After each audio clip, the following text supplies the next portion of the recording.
അസ്സലാമു അലൈക്കും. ഇന്ന് നുറുക്ക് ഗോതമ്പ് വെച്ച് തയ്യാറാക്കിയെടുക്കാൻ പറ്റുന്ന ഒരു അടിപൊളി റെസിപ്പിയുമായിട്ടാണ് വന്നിട്ടുള്ളത്. നോർമലി ബൾഗർ വെച്ചിട്ടാണ് ഈ റെസിപ്പി തയ്യാറാക്കിയെടുക്കുന്നത്. അപ്പോൾ നാട്ടിലൊക്കെ ഇത് അവൈലബിൾ ആണോ അറിയില്ല. നുറുക്ക് ഗോതമ്പൊക്കെ എല്ലാവരുടെ വീട്ടിലും ഉണ്ടായിരിക്കും. അതുകൊണ്ട് നമുക്കിത് നുറുക്ക് ഗോതമ്പ് വെച്ചിട്ട് തയ്യാറാക്കിയെടുക്കാം. ഇവിടെ 1 കപ്പ് ഗോതമ്പാണ് എടുത്തിട്ടുള്ളത്. ഇത് 8 മിനിറ്റ് വെള്ളത്തിലൊന്ന് കുതിർക്കാൻ വെക്കാം. 8 മിനിറ്റിനു ശേഷം ഇതൊന്ന് ഊറ്റി വെക്കണം. ഇവിടെ 350 ഗ്രാം ബീഫ് എടുത്തിട്ടുണ്ട്. ഇത് ഫില്ലിങ്സിനും അതുപോലെ തന്നെ പുറമേയുള്ള കോട്ടിങ്ങിനും വേണ്ടിയിട്ടാണ് 350 ഗ്രാം ബീഫ് എടുത്തിട്ടുള്ളത്. ഈ ബീഫ് നമുക്കൊന്ന് മിക്സ് ചെയ്തെടുക്കണം. അതിനു വേണ്ടി മിക്സിയുടെ ചെറിയ ജാറിലേക്ക് ഇട്ട് കൊടുക്കാം. ഇനി ഇത് നല്ല പോലെ ഒന്ന് അരച്ചെടുക്കണം. അപ്പോൾ ഇതിൽ ഫാറ്റൊക്കെ ഉണ്ടെങ്കിൽ അത് ഒഴിവാക്കിയിട്ട് വേണം നമ്മൾ അരച്ചെടുക്കാനായിട്ട്. ബീഫിന് പകരം മട്ടൻ ആണെങ്കിൽ ഒന്നുകൂടെ ടേസ്റ്റ് ഉണ്ടായിരിക്കും. അപ്പോൾ മൊത്തം ഇവിടെ അരച്ചെടുത്തിട്ടുണ്ട്. ഇനി ഇതിൻ്റെ 1/4 ഭാഗം നമുക്ക് മാറ്റി വെക്കാം. ഇത് നമുക്ക് പുറമേയുള്ള കോട്ടിങ്ങിൽ മിക്സ് ചെയ്യാൻ വേണ്ടിയിട്ടാണ്. ബാക്കിയുള്ള ബീഫ് കൊണ്ട് നമുക്ക് ഇതിലേക്കുള്ള ഫില്ലിങ്സ് തയ്യാറാക്കിയെടുക്കാം. ഇനി കാണിക്കാൻ പോകുന്നത് ഓപ്ഷണൽ ആയിട്ടുള്ള ഒന്നാണ്. നമ്മുടെ സേവനാഴി ഉണ്ടല്ലോ, അതെടുക്കാം. അതിലെ വലിയ ഹോളിലെ ചില്ല് ഇട്ട് കൊടുക്കാം നമുക്ക്. ഇനി ഇതിലേക്ക് നമ്മൾ അരച്ചു വെച്ചിട്ടുള്ള ബീഫ് ചേർത്ത് കൊടുത്ത് ഇതുപോലെ ചുറ്റിച്ചെടുക്കാം. മിൻസ്ഡ് ബീഫിൻ്റെ ടെക്സ്ചർ കിട്ടാൻ വേണ്ടിയിട്ടാണ് നമ്മളിങ്ങനെ സേവനാഴിയിലൊന്ന് ചുറ്റിച്ചെടുക്കുന്നത്. ഇത് വേവിച്ചെടുക്കുമ്പോൾ പെട്ടെന്ന് തന്നെ ചെറിയ ചെറിയ പീസസ് ആയിട്ട് കിട്ടാൻ വേണ്ടിയിട്ടാണ്. അല്ലെങ്കിൽ ഇത് നമ്മൾ നല്ലപോലെ ഉടച്ചു കൊടുക്കേണ്ടി വരും. ഇങ്ങനെ ചെയ്യണമെന്ന് ഒരു നിർബന്ധവുമില്ല. നമ്മൾ ഒരു പാൻ അടുപ്പത്ത് വെച്ചിട്ടുണ്ട്. ഇതിലേക്ക് അല്പം ഓയിൽ ചേർത്ത് കൊടുക്കാം. സൺഫ്ലവറോ ഒലിവ് ഓയിലോ എന്ത് വേണമെങ്കിലും ചേർത്ത് കൊടുക്കാം. ഇതിലേക്ക് നമ്മൾ മിക്സ് ചെയ്ത് വെച്ചിട്ടുള്ള ബീഫ് ചേർത്ത് കൊടുക്കാം. ഇപ്പോൾ നമ്മൾ ചേർത്ത് കൊടുത്തത് സേവനാഴിയിലൂടെ ചുറ്റിച്ചെടുത്ത ബീഫാണ്. അത് നമുക്ക് പെട്ടെന്ന് തന്നെ വേറിട്ട് കിട്ടും. ഇനി ഇതാ ഇപ്പോൾ ചേർത്ത് കൊടുക്കുന്നത് നമ്മൾ ഡയറക്റ്റ് മിക്സിയിലിട്ട് അരച്ചെടുത്ത ബീഫാണ്. അത് ഇതുപോലെ കട്ട പിടിച്ചിട്ടാണ് നിൽക്കുക. അത് നമ്മൾ നല്ല പോലെ ഒന്ന് ഉടച്ചെടുക്കണം. വേറെ പ്രശ്നമൊന്നുമില്ല. ഇത് നല്ല പോലെ വെന്ത് കഴിഞ്ഞാൽ നമുക്ക് പെട്ടെന്ന് തന്നെ ഇത് പീസാക്കി മാറ്റാൻ കഴിയും. ഇനി ഇത് അടച്ചു വെച്ച് ലോ ഫ്ലെയിമിലിട്ട് നമുക്ക് നല്ല പോലെ ഒന്ന് വേവിച്ചെടുക്കാം. നല്ല പോലെ ഡ്രൈ ആക്കി എടുക്കേണ്ട ആവശ്യമില്ല. ഇതുപോലെ ആയിക്കഴിഞ്ഞാൽ നമുക്ക് ഇതിലോട്ട് സവാള ചേർത്ത് കൊടുക്കാം. ഒരു ചെറിയ സവാള ചെറുതായി കട്ട് ചെയ്തതാണിത്. അതുപോലെ തന്നെ ഒരു അല്ലി വെളുത്തുള്ളി ചെറുതായി മുറിച്ചതും അതുകൂടി ചേർത്ത് കൊടുക്കുന്നുണ്ട്.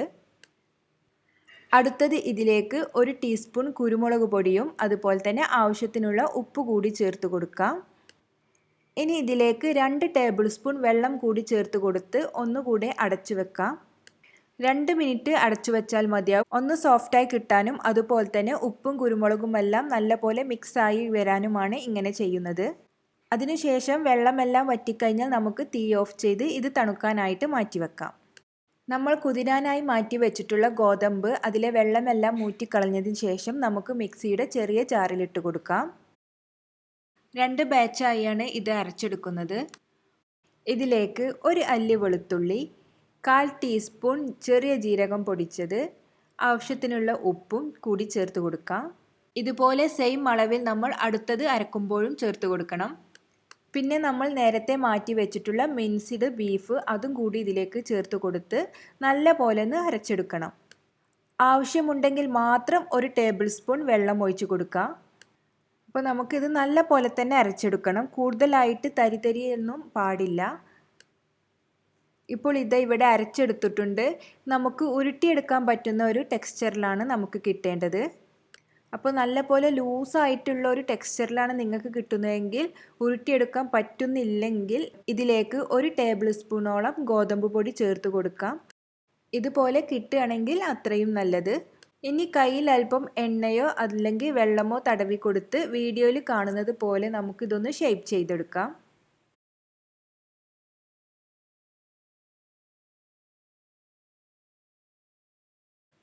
നമ്മുടെ ചൂണ്ടുവിരൽ ഉപയോഗിച്ചിട്ടാണ് നമ്മൾ ഇത് ഷേപ്പ് ചെയ്തെടുക്കുന്നത്.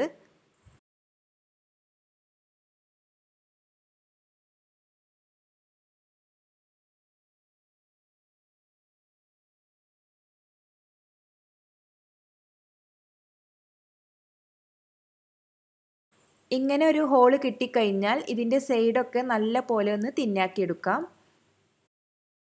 അപ്പോൾ നമുക്ക് ഹോള് ഒന്നുകൂടെ വലുതായി കിട്ടും. ഇനി ഇതിലേക്ക് നമുക്ക് ഫില്ലിങ് വെച്ച് കൊടുക്കാം.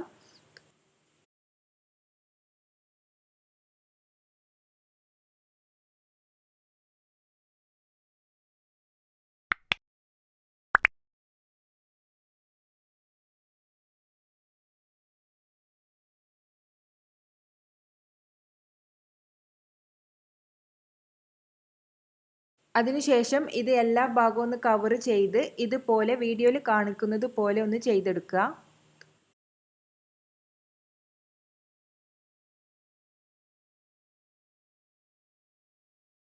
അപ്പോൾ നമുക്ക് ഇതുപോലൊരു ഷേപ്പ് കിട്ടും. ഇനി കയ്യിൽ അല്പം എണ്ണ തടവി ഇതുപോലെ ഒന്ന് ഉരുട്ടി കൊടുക്കാം. അപ്പോൾ പുറം ഭാഗമൊക്കെ നല്ല പോലെ സ്മൂത്തായി കിട്ടും.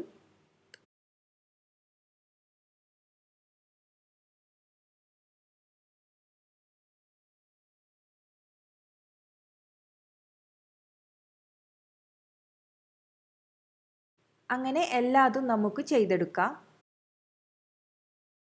ഇനി ചൂടായ എണ്ണയിലിട്ട് ഇത് നമുക്ക് ഫ്രൈ ചെയ്തെടുക്കാം. മീഡിയം ഫ്ലെയിമിലാണ് നമ്മളിത് ഫ്രൈ ചെയ്തെടുക്കേണ്ടത്. നമ്മൾ പുറത്ത് ബീഫൊക്കെ ചേർത്തത് കൊണ്ട് തന്നെ അതൊന്ന് വെന്ത് വരണം.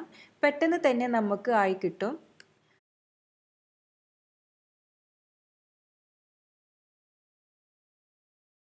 ഇടയ്ക്കിടെ ഇത് തിരിച്ചും മറിച്ചും ഇട്ട് കൊടുക്കണം. എങ്കിലേ എല്ലാ സൈഡും ഒരുപോലെ വെന്ത് വരികയുള്ളൂ. അതുപോലെ തന്നെ എല്ലാ സൈഡും ഒരേ കളറായി കിട്ടുകയും ചെയ്യും.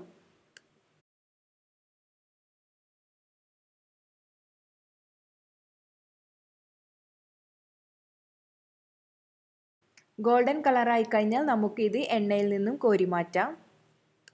അങ്ങനെ എല്ലാതും നമുക്ക് ഫ്രൈ ചെയ്തെടുക്കാം.